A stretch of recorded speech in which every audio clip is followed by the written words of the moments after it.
Nasib malang menimpa 12 santriwati di pondok pesantren di Kecamatan Cibiru, Kota Bandung, Jawa Barat. Mereka mengalami pelecehan seksual bahkan diruda paksa oleh ustaz yang mengajar di pondok pesantren tersebut. Sosok ustaz tersebut bernama Heri Wirawan, 36 tahun.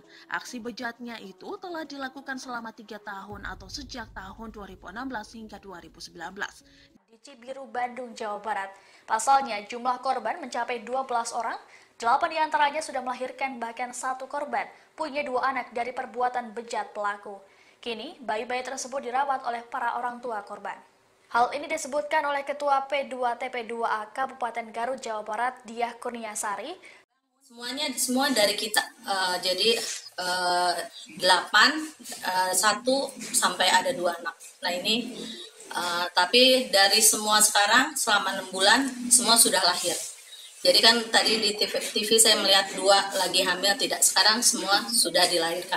Sebenarnya aksi bejat pelaku Heri Wirawan ini diketahui dilakukan sejak 2016 silam.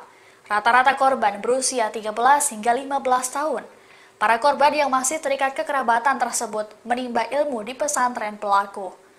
Untuk melancarkan aksinya, pelaku mengiming-imingi korban dengan janji akan membiayai pendidikan hingga jenjang universitas, bahkan dijadikan poluan.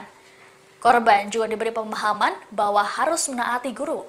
Aksi bejat pelaku dilakukan hampir setiap hari hingga membuat para korban hamil. 1 diantaranya bahkan melahirkan sebanyak 2 kali. Kini pelaku masih menjalani peradilan di Pengadilan Negeri Bandung. Pondok Pesantren TM di Cibiru, Bandung, Jawa Barat ditutup pasca mencuatnya kasus bejat oknum guru sekaligus pengasuh pesantren terhadap 13 santriwatinya. Salah seorang pengurus RW menyatakan jika aktivitas di lingkungan pesantren memang tertutup. Kemenag ya, ikut dalam artian ikut juga untuk meminta izin kepada kami di sini. Dan kumpulnya pun di masjid.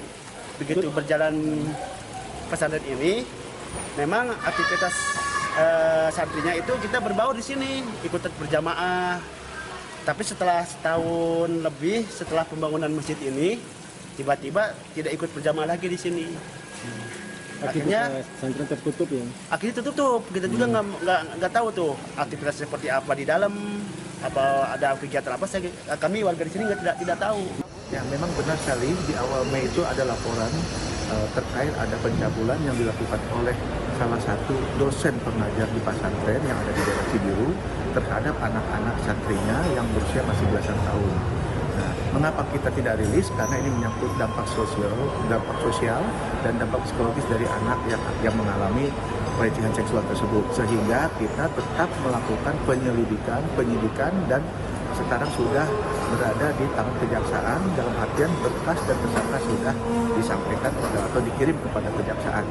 Para santri yang menjadi korban kekerasan seksual rata-rata berusia 13 hingga 16 tahun. Beberapa di antaranya telah melahirkan bayi. Bahkan, salah satu korban telah melahirkan 2 anak.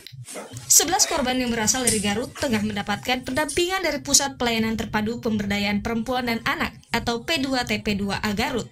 Korban dan keluarga kini masih dalam pengawasan lantaran trauma yang dialami serta pendampingan korban yang juga menjadi saksi di persidangan. Memaksa korban melayani nafsunya dengan memberikan beragam janji. Korban diiming-imingi menjadi polisi wanita hingga dibiayai kuliah. Bahkan, pelaku juga menjanjikan korban akan menjadi pengurus pesantren jika mereka memenuhi hawa nafsunya. Janji-janji tersebut tercantum dalam surat dakwaan dan diuraikan dalam poin-poin penjelasan korban. Saya kan bingung, nggak tahu apa-apa. Masa nuduh anak saya hamil? Kan anak saya lagi sekolah, lagi pesantren. Jadi saya nggak percaya. 1 hari dikasih tahu, besoknya saya mungkin ya kalau kata bahasa Sunda ke kiai lah, cari doa. Nah, sampai 2 orang saya nyari. Nah, setelah itu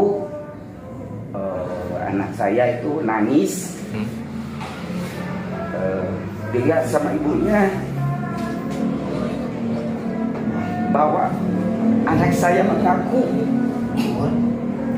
ya saya udah punya anak. Anak kamu di mana?